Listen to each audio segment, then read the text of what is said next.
Good morning to the Honorable Ministers of the Council, members of the media, online viewers, radio listeners via St. Martin Gov Radio 107.9 FM and respective radio stations island-wide. I'm Relika Roach and welcome to the Live Council of Ministers press briefing for today, Wednesday, November 18th, 2020. At this time, I would like to invite the Minister of Justice, the Honorable Anna Richardson, to address you. Minister Richardson, you have the floor. Good morning, Prime Minister, colleague ministers, members of the press, Ms. Roach, and the listening and viewing public. This morning, I would like to update you on the latest developments related to the Ministry of Justice. I have taken note of some very serious accusations made by persons within the community related to the members or some members of the police force allegedly partaking in driving and selling of stolen vehicles. I am of the position that such accusations cannot be taken lightly as it poses far-reaching damages that affect not only the police department and the Ministry of Justice, but St. Martin on an international level.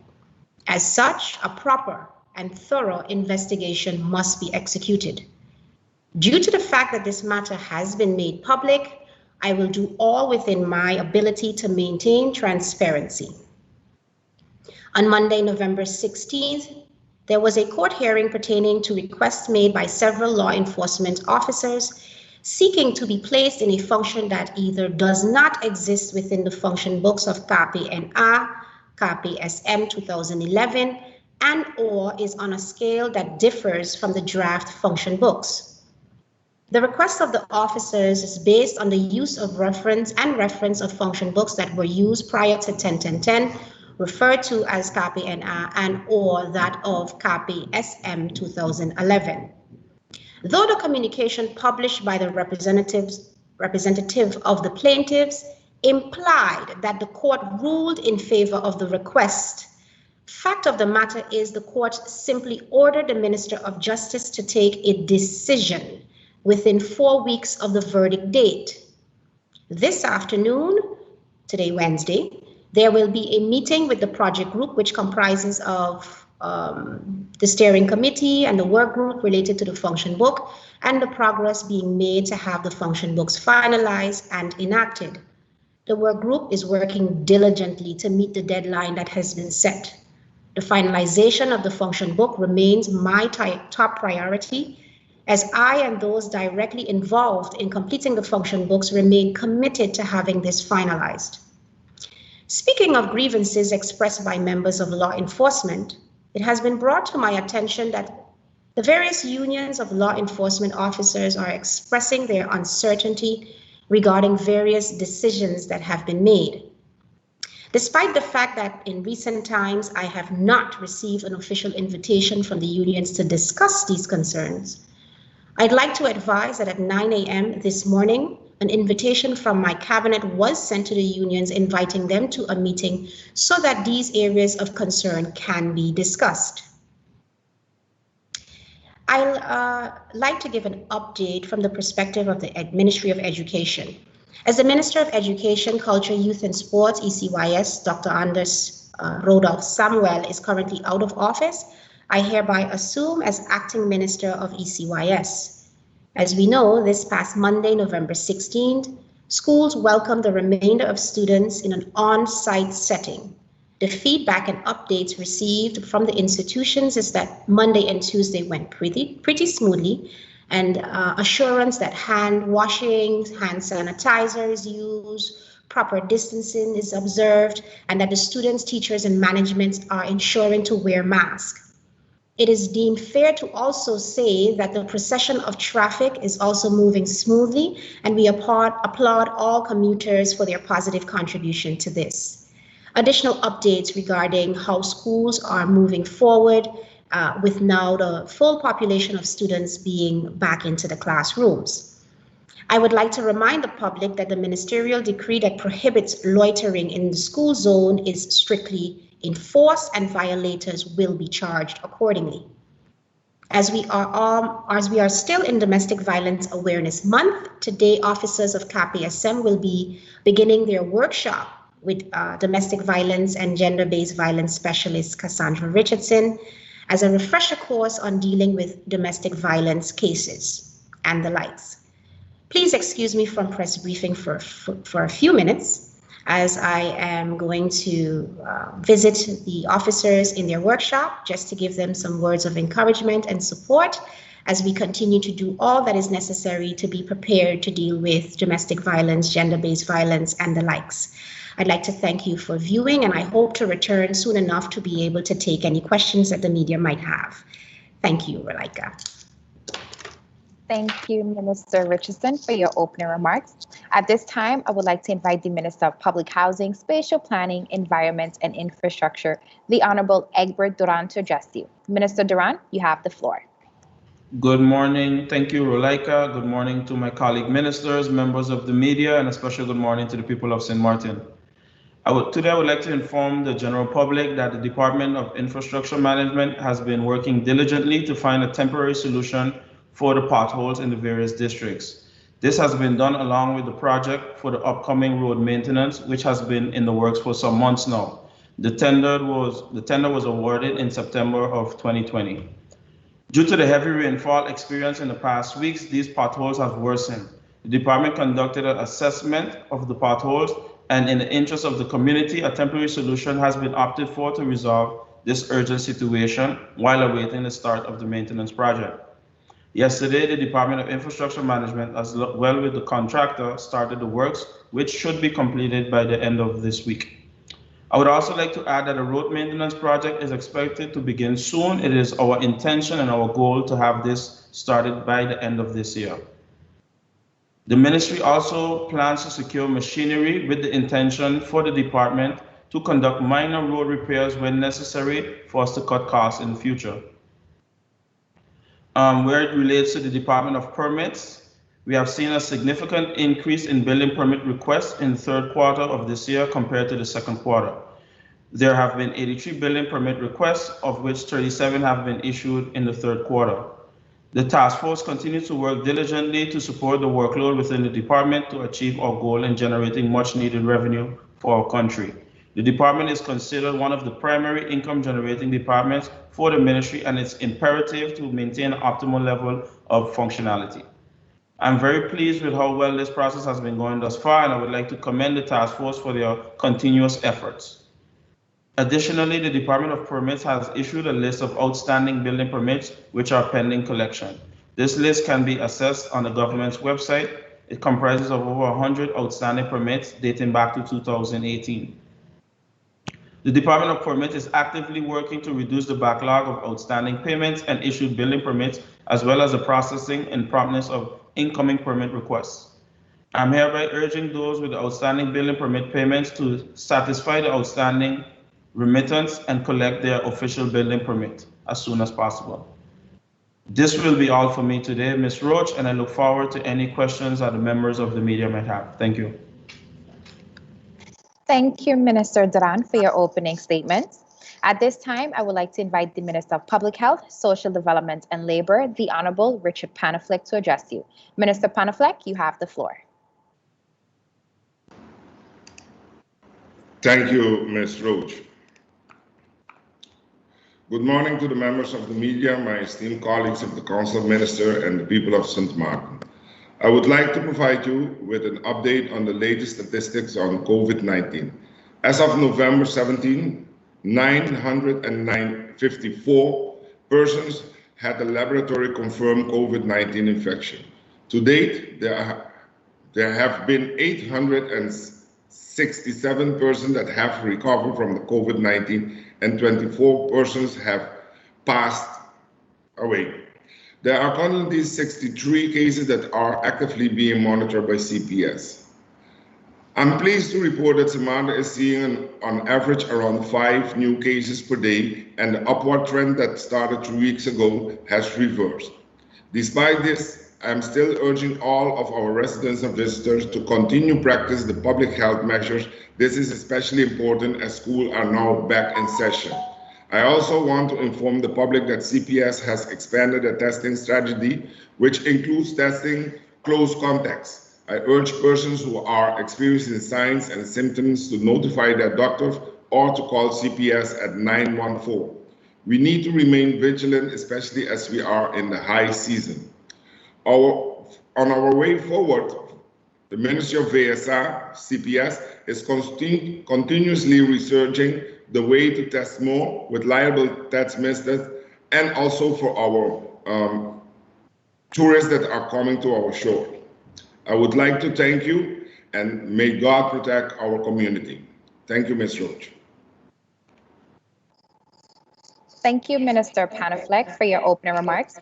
At this time, I would like to invite the Minister of General Affairs and the Prime Minister of St. Martin, the Honorable Silveria Jacobs, to address you. Prime Minister Jacobs, you have the floor. Good morning to you, my colleague ministers, members of the press, Ms. Roach, and the listening and viewing public. Welcome and thank you for joining us. I would like to take a moment to recognize that the memorial service of the late Louis Douzanzon, senior civil servant of the government of St. Martin, was held this past Monday at the Methodist Church right here in Phillipsburg. Government of St. Martin honors the late Louis Douzanzon as a man of honor, integrity, honesty, and let's just call it bluntness.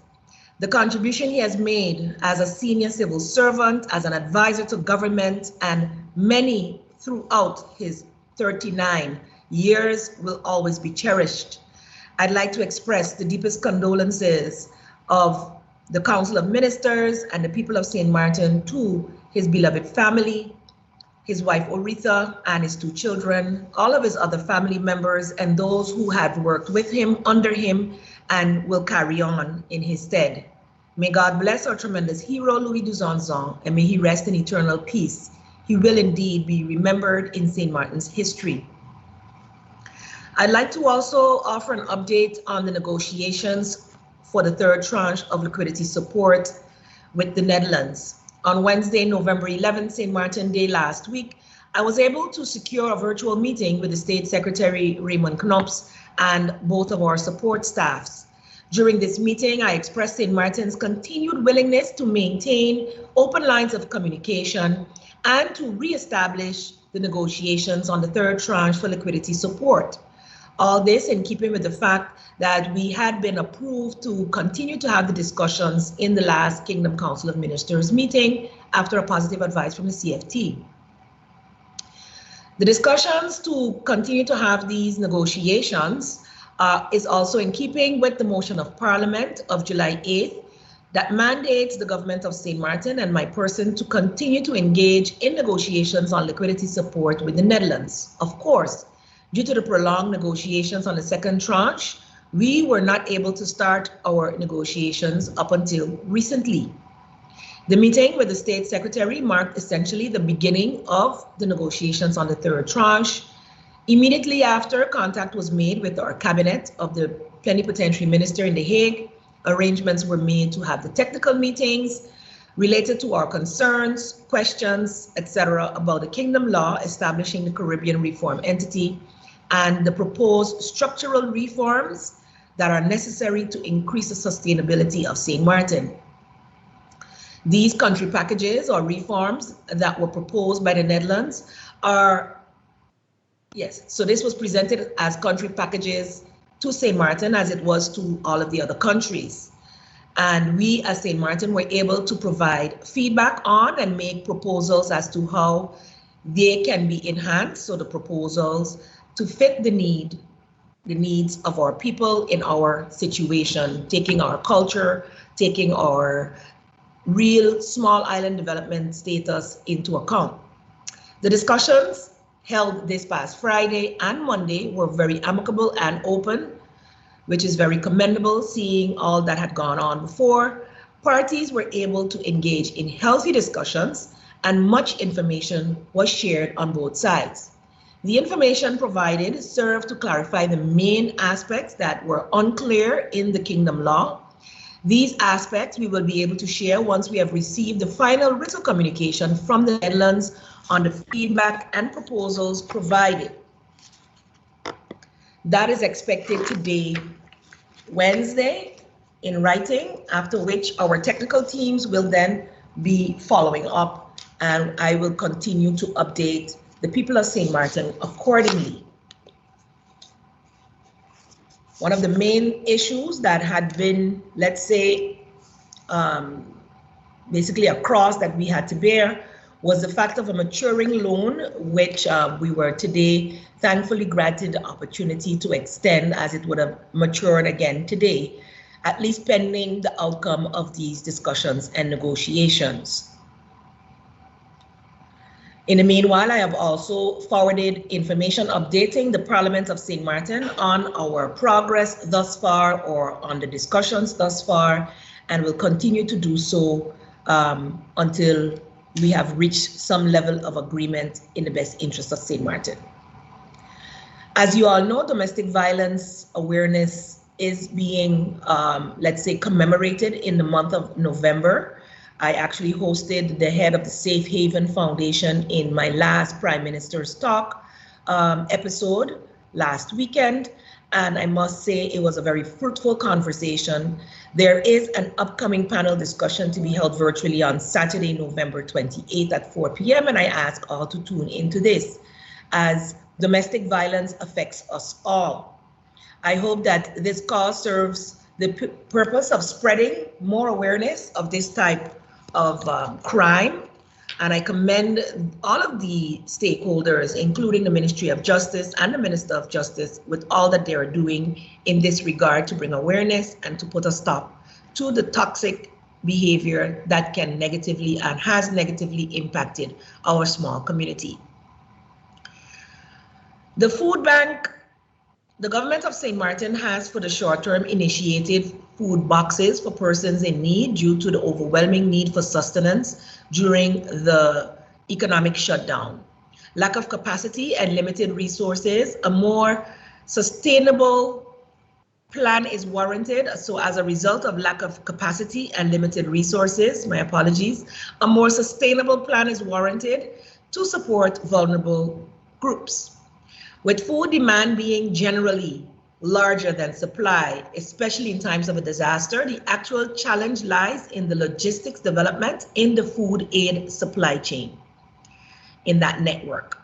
This further ties into having a robust agricultural policy to fuel food supply in St. Martin in a consistent manner.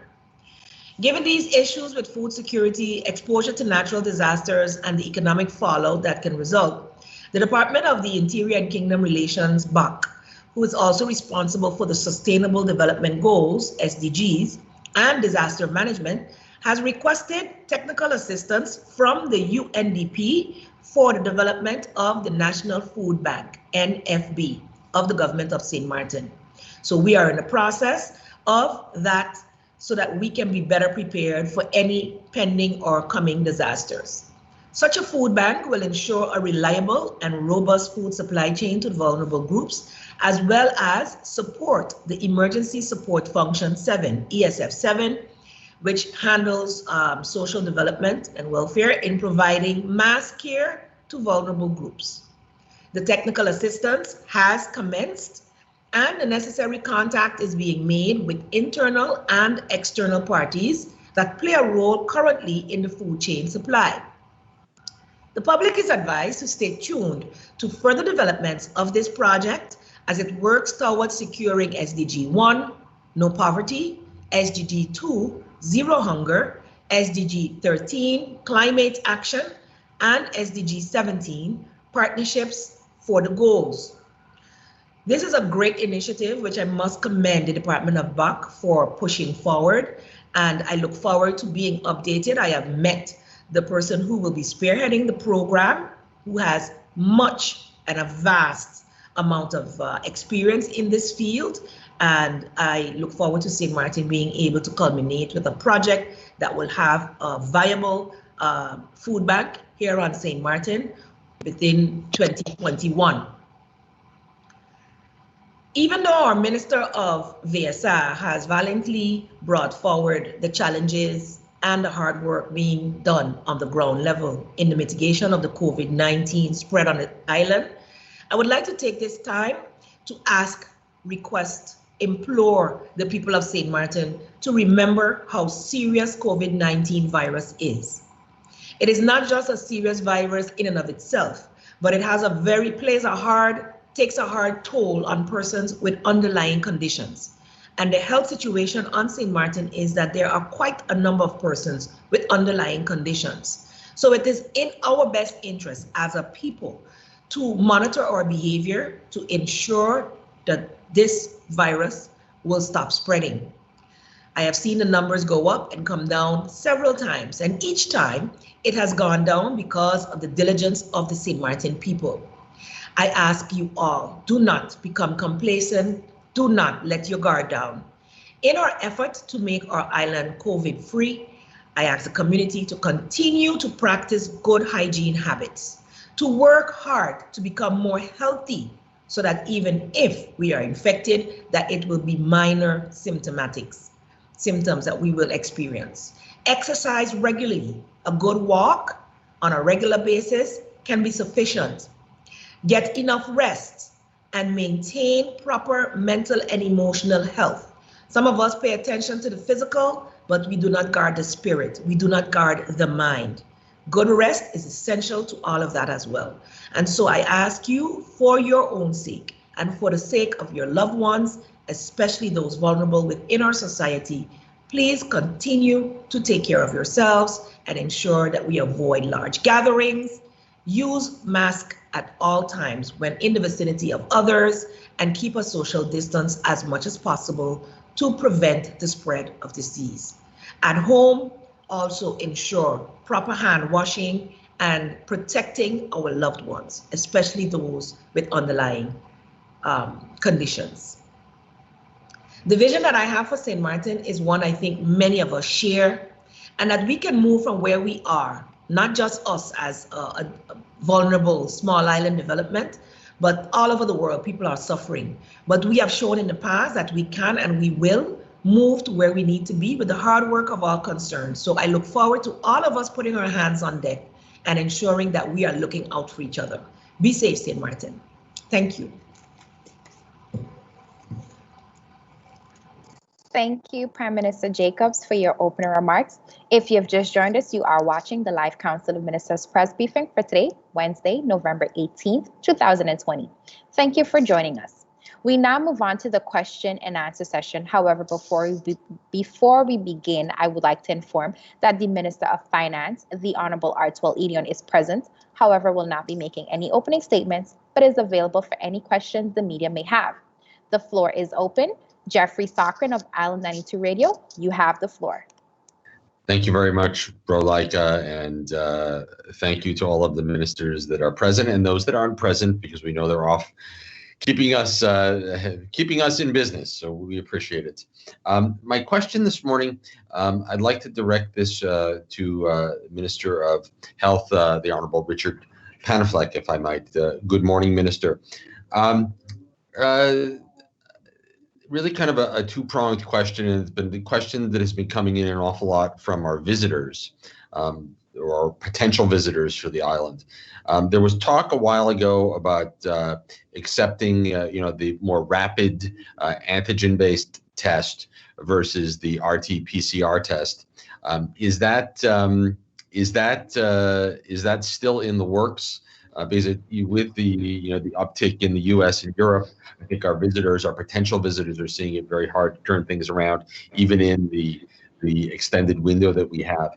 And along those lines, along with that question, if a visitor gets their test results late in the day on a Saturday or Sunday, and they travel either on Sunday or Monday, and they submit things for approval, how late in the day on Saturday and Sunday does that approval process continue at stmartinentry.com?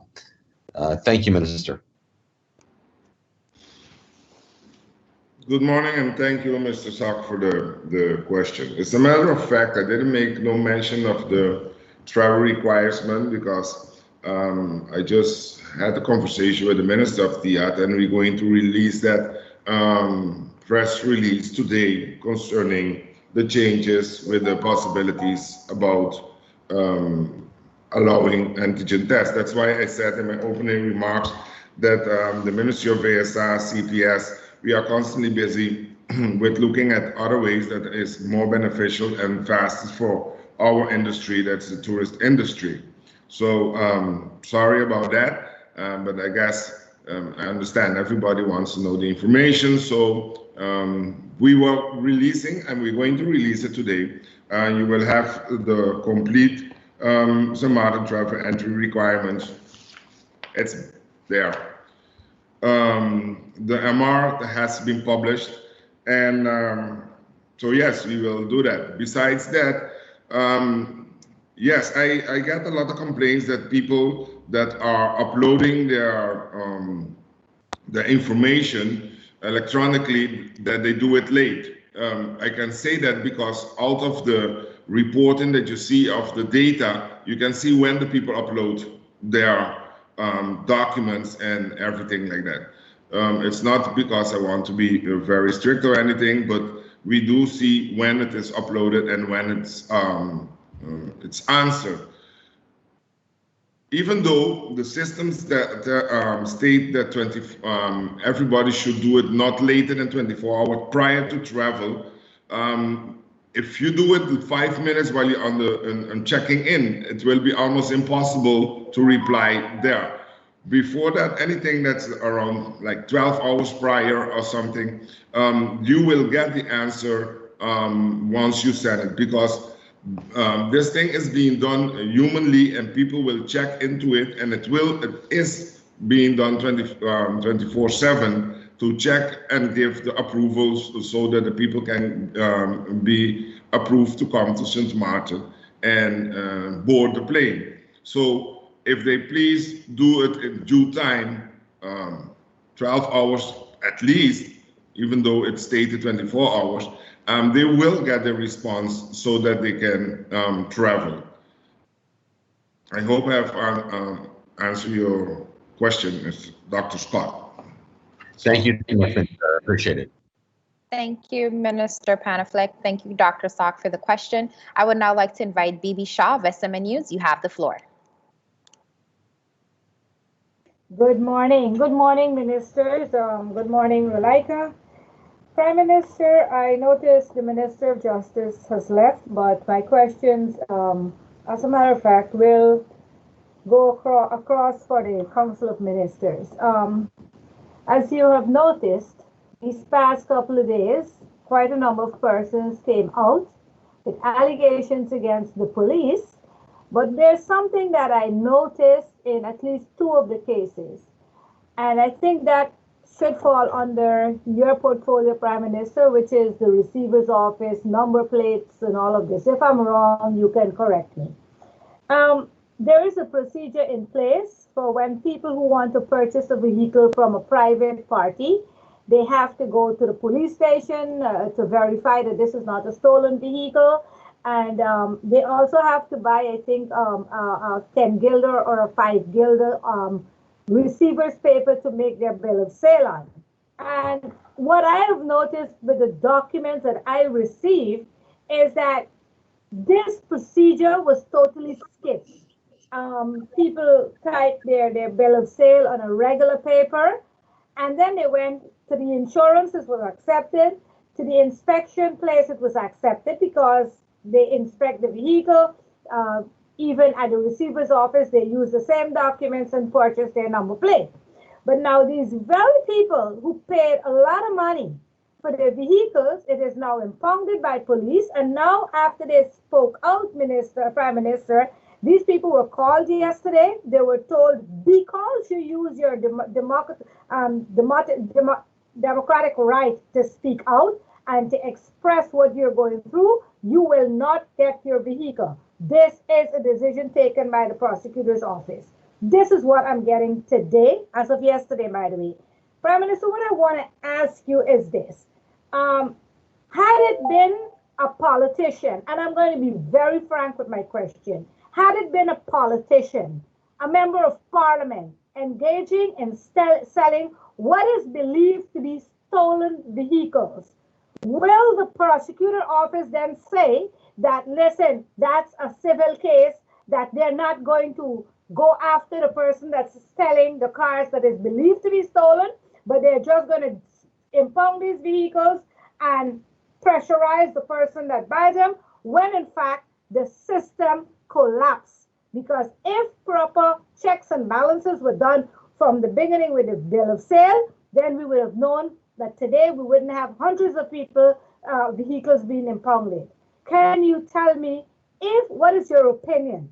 If had this been a politician, and what do you believe should happen with these people that are selling what is believed to be stolen vehicles?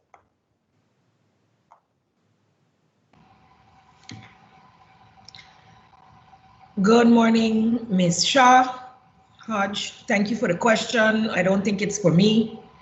The Minister of Justice mentioned she'd be back. I'm seeing, I don't know if she returned. She's not returned as yet. From what I have been informed in a general sense within the Council of Ministers, it has the attention of the minister and she will be continuing to pursue the investigation. That's all I can tell you on the subject. It is something that is very concerning for her as well, and she will be looking further into it. What has taken place in the details, Ms. Shaw, you have more information than I do. Further to that, where it comes to number plates, and the receiver's office, that actually falls with the Minister of Finance. So I will turn those discussions or that part of the question over to him. Until I have more facts on the matter, I will refrain from making any opinion statements because there's always three sides to every story, and therefore I'd allow the investigation to take place as we have a lot of pending matters dealing with, and also, of course, with the prosecutor's office. Minister Irian. Thank you, Prime Minister. Ms. Shaw, can you repeat the question specifically in regards to the number plates or receiver's office? You're on mute. You're muted, BB. Yeah. Sorry about that, Minister Irian. Like I stated, is that the few people that came forward that because their vehicle were impounded and the police is saying that these vehicles are stolen vehicles that they bought, the first thing I noticed, Minister, is the system, I can say, breakdown. Because government have a policy in place. If you're going to buy a vehicle, let's say I'm buying a vehicle from the Prime Minister and not an automobile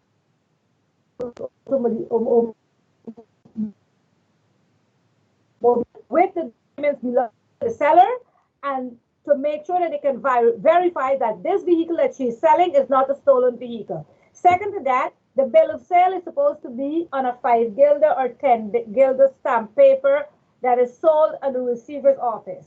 What I've seen from the documentation presented to me is that's the whole step was skipped. And so people print their bill of sale on a normal paper, and I can understand they might want to tell me COVID-19, but these vehicles were purchased in 2018 and 2019, early 2019, so there was no COVID-19 excuse. And then they used that very document, like I said, a plain paper document, and they went to the receiver's office and get a number plate. They went to the inspections and got their car inspected. Had those departments right away see the red flag and said, listen, you're supposed to go to the police station, it is of my belief that we would not have been where we are today.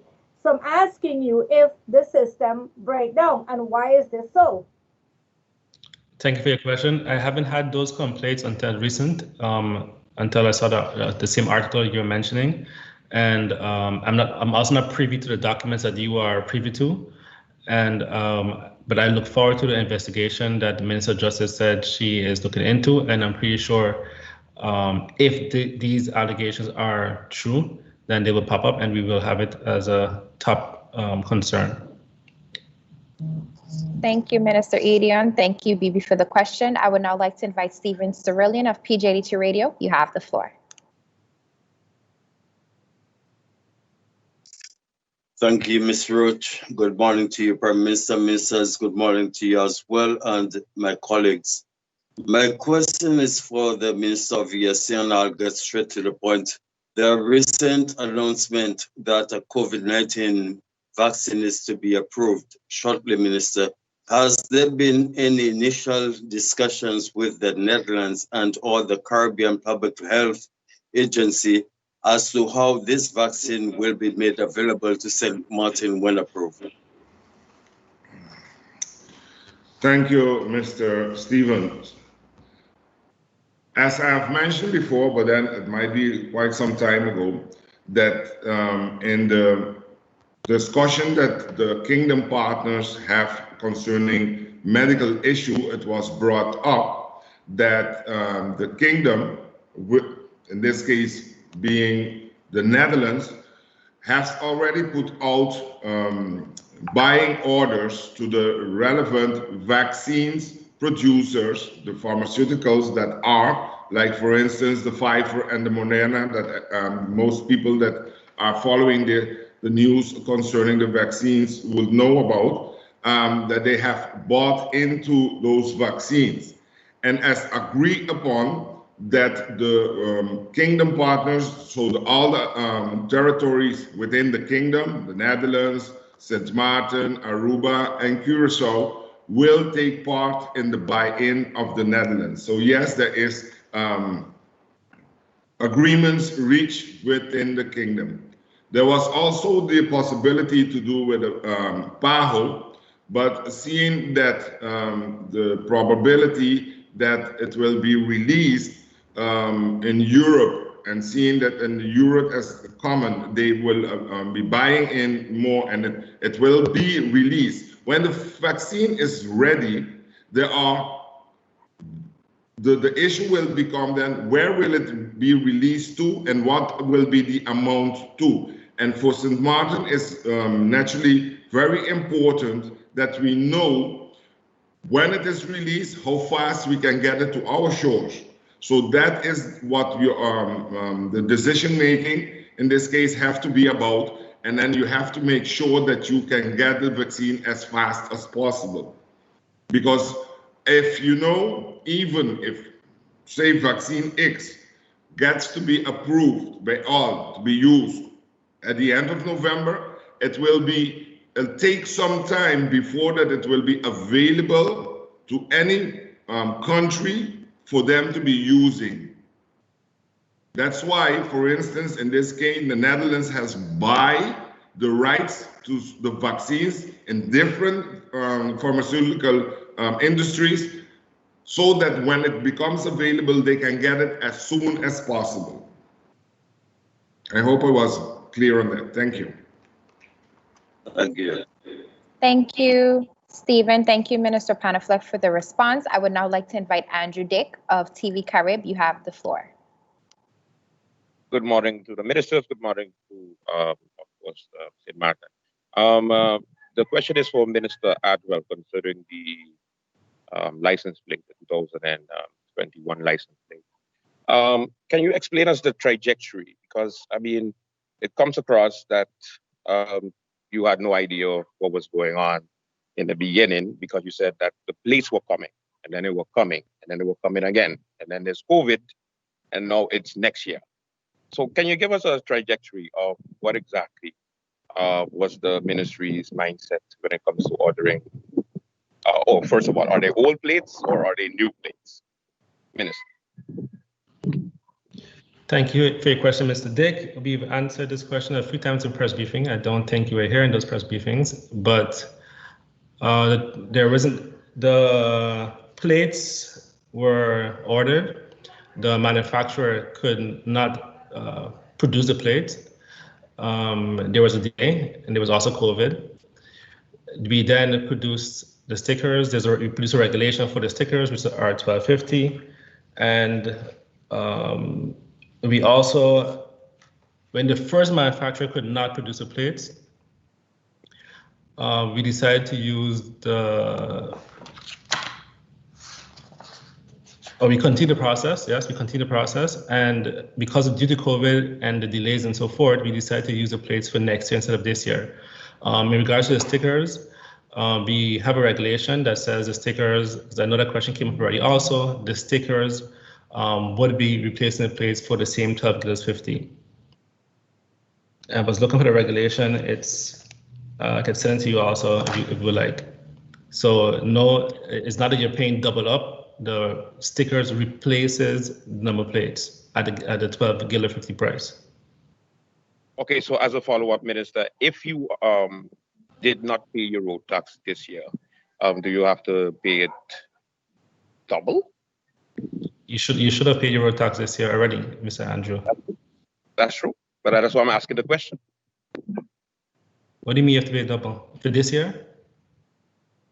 Meaning to say it for 2021. I didn't pay for 2020, for example. Does it mean that you would have to pay twice, or you would just have to pay for 2021 and just skip 2020? If you didn't pay your road question. tax, if you didn't pay your road tax for this year, Mr. Dick, that would mean that you're currently driving on the roads illegally. So you should have already paid your road tax for this year. And for 2021, you should again pay your road tax. Thank you, Minister Edion. Thank you, Andrew, for the question. I would now like to invite Lyndon Brown of BCN TV. You have the floor.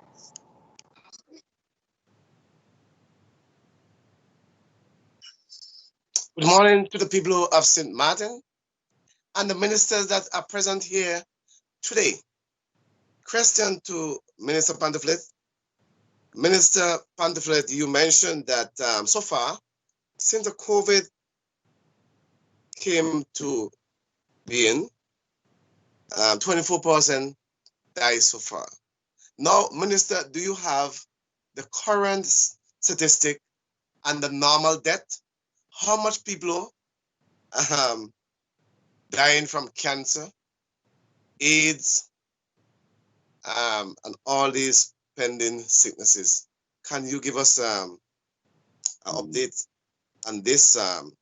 Seeing that it seemed like every death is COVID related. So can you give St. Martin overall number of deaths? Good morning, Mr. Brown. First of all, the name is Pantouflet, not Pantouflet, but that's just something for you to know. No, I cannot tell you how much death there is worldwide, neither on St. Martin related to other conditions.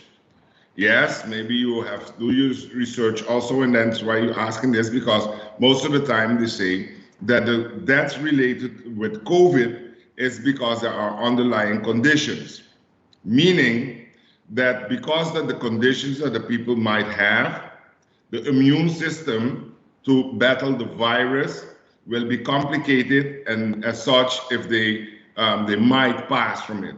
It's not everybody that passed from COVID, as you know. There are even those that are don't even show symptoms. So yes, right now there are once somebody is tested positive, sometimes posthumous, then they will relate it to the stats of COVID death. One of the things is that I have to say is I'm actually sorry that people passed away because of this pandemic, but this is something that happens when you have these kind of pandemics. Last, I was looking at the series of Fatima, that is when the appearance of the lady, Our Lady appeared by the 3 children, and that was in the years 1930, 1918. And in those days, millions, like right now, have passed away of influenza. And maybe when I tell you, Mr. Brown, that people have passed away in a pandemic of influenza, you might look, your eyebrows will go up, because right now people are living with influenza like just a little flu and things like that. So it are developments, and the remedies that will be developed will come with due times, just like many of the other diseases that have been passed in the last couple of decades, and people have passed away. Yes, the information is going because the world and our community is really focusing on the virus, the coronavirus with its disease, the COVID-19, and it is not something to play with. It really is dangerous if you don't take care of yourself, especially with those people that have underlying conditions. Thank you, Mr. Brown. Thank you, Minister Pantouflet. Thank you, Lyndon, for the question. We now move on to the second and final round of questions. Jeffrey Dr. Sochren, you have the floor. Thank you, Relika. Minister Panafleck, you seem to be in the hot seat today, and I'm going to ask you one more question. I personally am a COVID survivor. I recovered on the 9th of November. I will also tell you that while my case was classified as mild, if you'll pardon my choice of words, even with mild symptoms, this disease is hell. And I think it's important for people to recognize that. We've come so far as an island. We have, talked about washing your hands and using hand sanitizer, and wearing a mask and being socially distant. But like everywhere in the world, I think we're starting to notice what we're seeing everywhere. I think the term they're using is called mask fatigue. People are just tired of wearing a mask. And when you look at any of the research, wearing a mask is the first line of defense in keeping you safe and healthy and everyone around you safe and healthy. What are we doing? What can we do to kind of really reinforce our mask mandate and to enforce or release or reduce mask fatigue? Thank you, Mr. Dr. Sock, for the question. And I understand the concern very much. Unfortunately, most of some people, let me put it that way, don't understand that when you're giving them the protocols, what to adhere, is for their own personal health. It is for their own loved ones' health. Regretfully, seems like everything that has to be done, government have to make a law to punish people for not adhering what is best for their own interest. Now I can tell you that I'm busy constantly and I do research. And in our way of state of law, making things mandatory will be, how say that, bad meanings, you will fall into the privacy of people. And it's very high within our system of law how that is addressed.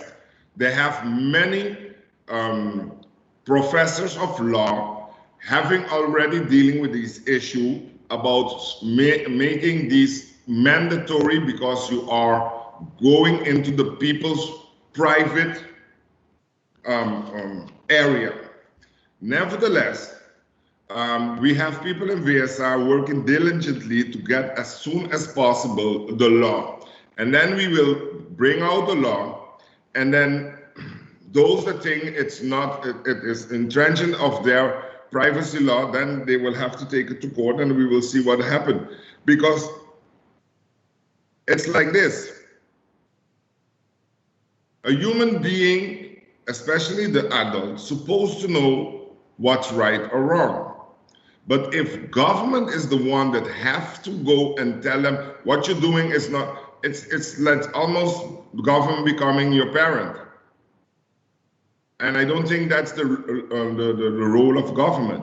Government should make the possibilities for somebody to develop themselves financially, socially, in the community and pursue for better life. But if you want me to go, our government in this case, to go and trying to do from, you are not allowed to do this, you must do that. I mean, yes, I look at news too. But most of those countries that can get these things done and the people just do it is twofold. Either the population themselves understand that it is in their best interest, or there are the totalitarian states. Well, we are not a totalitarian state. So that's why we hope that the people understand what is good for themselves and the common good for us. But If they want, I will continue to put some words to paper and tell them, you are not allowed to do this and you must do that. Thank you, Mr. Scott. Thank you, Minister. I'd also like to, just as a follow-up, say thank you to you and your team at CPS, who did such a spectacular job with the drive-through and all the testing and all the follow-up. It was truly very appreciated. Thank you very much, Minister. I appreciate it. We do it as our duty. Thank you. Thank you, Dr. Sock. Thank you, Minister Panafleck, for answering the question. I would now like to invite Bibi Shah of SMN News. You have the floor. Thank you, Rolaika. My question is for the Minister of Finance, Minister Ardwell Irian. Minister, can you tell me if it's a fact that when, for example, when there is number plate in stock, of course we know this year there was no number plate, but last year, the year before, other years, let us say the private number plate, the M, the P, or whatever, when the stock goes down or there isn't enough, is it factual that the receiver's office will then give people the R number plate to use on their private vehicle, sell them the R number plate, which is a rental number plate for private vehicles? Are you aware of this? Thank you for your question, Ms. Shaw. I'm not aware of this, but I will inquire and have the answer for you at the very least the next press briefing.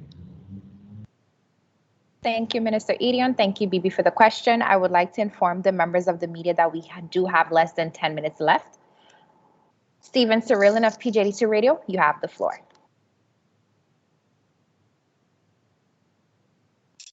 Thank you again, Mr. Roach. And my final question is for the Minister of VSA, Mr. Panafleck. It is reported, Minister, that some 24 persons have succumbed due to the COVID-19 virus. How was it determined that those persons unfortunately died from COVID-19? Was any autopsy done to affirmatively confirm that this was indeed the case?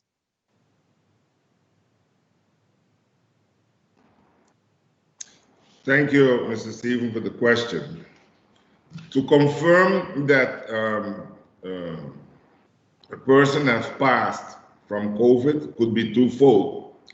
Prior that they passed, it was established already that they was infected, or what they call posthumous, that is after that the person passed. The autopsy will develop this. That's the method that is being done in St. Martin. There are those that many times it's only after they pass.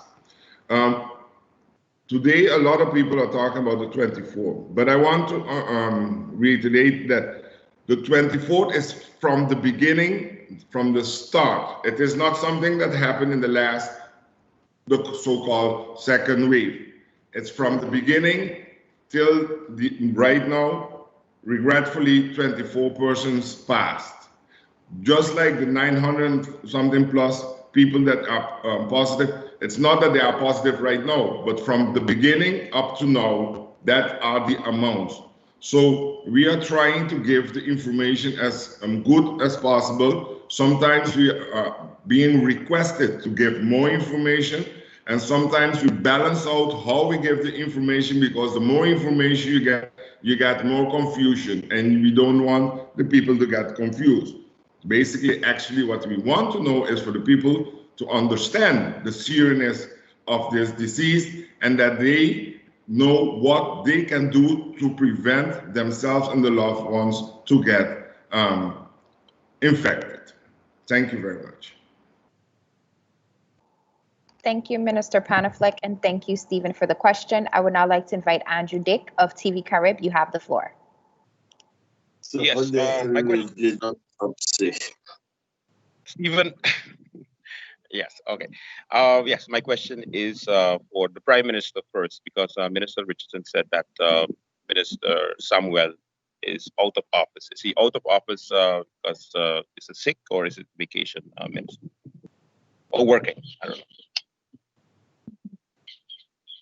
And then I have a question for the Minister of Road. Can I get that answer from the Prime Minister? Rolika?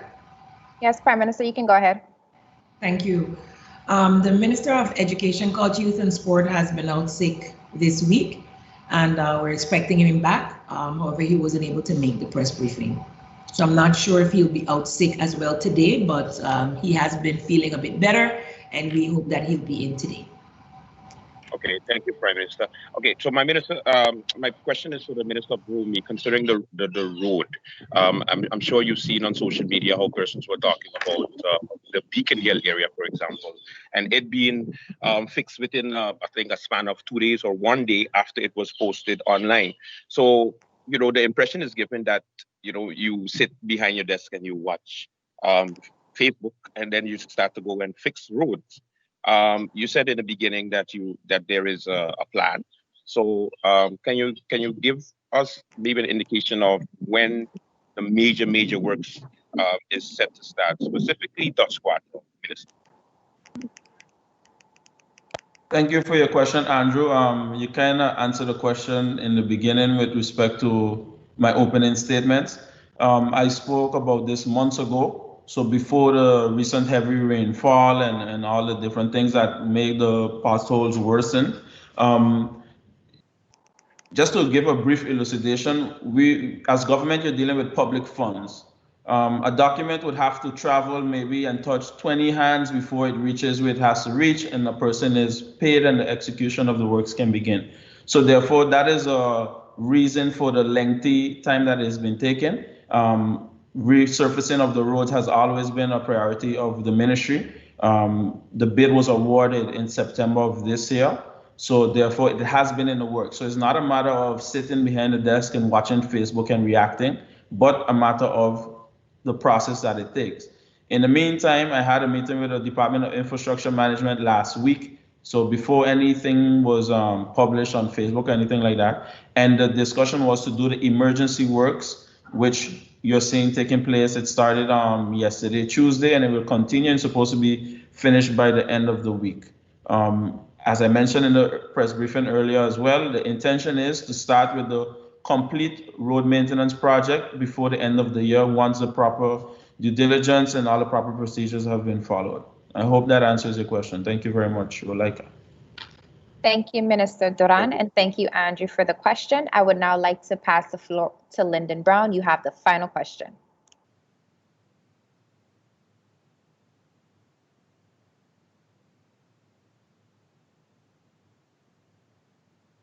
Right here, question between to the Prime Minister and the Minister of Finance.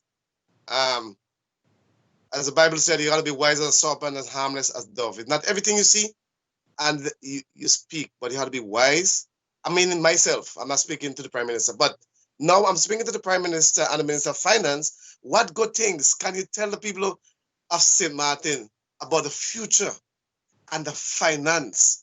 I mean, people want hope, and BCN TV News is bringing hope to the people and for the people. And I know the Prime Minister and the Minister of Finance, I must say that you all doing a great job. What good things can you tell the people from now, November to January, about the stability and the finance of St. Martin? Thank you for your question, Linda Brown. The good news is that we have met the conditions insofar enough to have the negotiation talks with the Netherlands. And those negotiations have started since last week, Friday. I believe they continued into this week. Today we heard verbally, and we are expecting in writing that the loan that was maturing today will be extended for another 4 weeks. So that is also positive news for the country of St. Martin. So I'm looking forward to that. And we are hoping that we could round off these negotiations as soon as possible and further discuss the financing for the country. Thank you, Minister Edion. Prime Minister.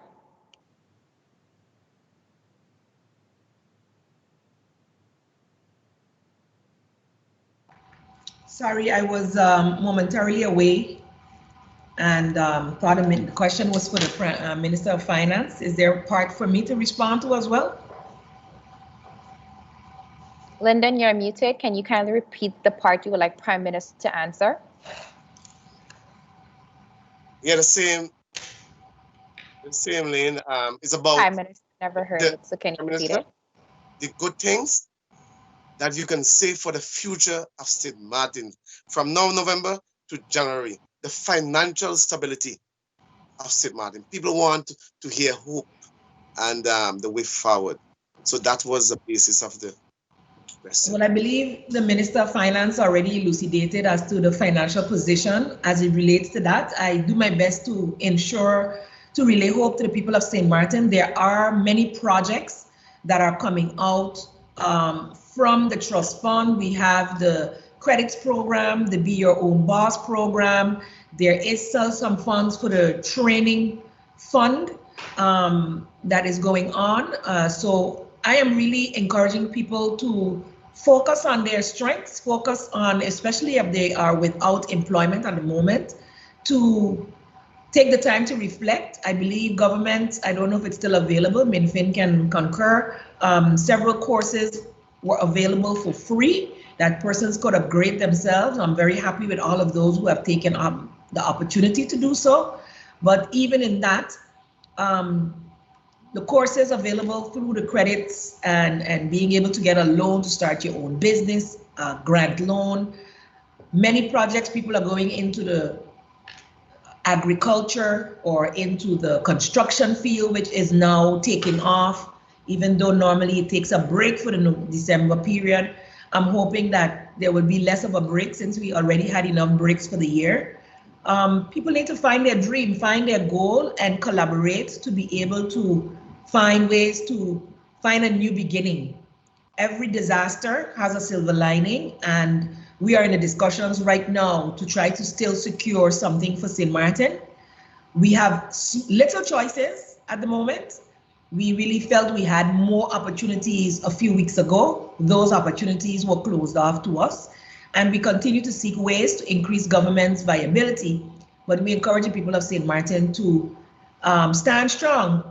We as a government will continue to fight for their rights and ensure that the sustainability of St. Martin improves as we move forward. In addition to that, PM, I'd also like to say that the words from Dr. Sock earlier weigh heavily as a truth that at the end of the day, we are a tourism destination. And even though, yes, there may be fatigue or mass fatigue, it's not enough to say not to continue, not to push forward. We've been through worse. We've been through Hurricane Irma, where we've had no electricity for months, no water for months, and so forth. Wearing a mask to ensure that we can keep our numbers down, so we can continue to host guests, continue to host our friends and family abroad, and keep our numbers low enough to not be on code orange or red in the future and not have to go into lockdown. The fact is that you see many countries that were in serious lockdowns in the past are bordering going on lockdown again, even though the governments don't want to. There's no other way to lower the spread. And that's something definitely we don't want to head into. So part of our hope is also depending on our community, our people, to be cognizant, be aware of our reality, and following the protocols.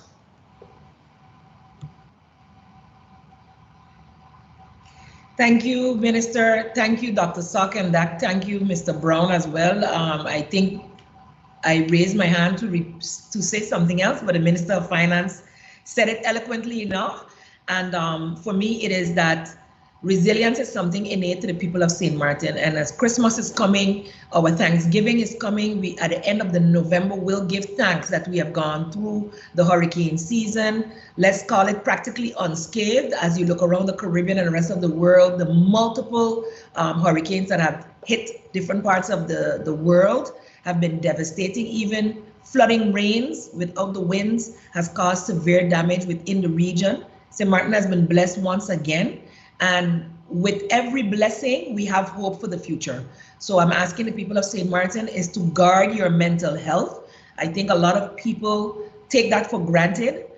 Some of us are functioning in a state of depression, even those with jobs. But if we reach out and help someone, and you look for someone less fortunate than yourself, and you're able to help that person, you will get that sense of goodness in your heart that gives you also the encouragement to continue to do the good fight. So I know there are many community organizations working together with government to meet the needs of the vulnerable. And I'm just hoping that we can really meet all the gaps, and the gap analyses are showing us where we are, where we're missing some people, and we're looking to fill those gaps as much as possible as we get to the end of the year. So remain hopeful, together we can. Thank you to all. Thank you, Prime Minister Jacob. Thank you, Minister Edion, and thank you, Lyndon, for the question. That does bring us to the end of the question and answer session. Once again, members of the media, thank you for taking part.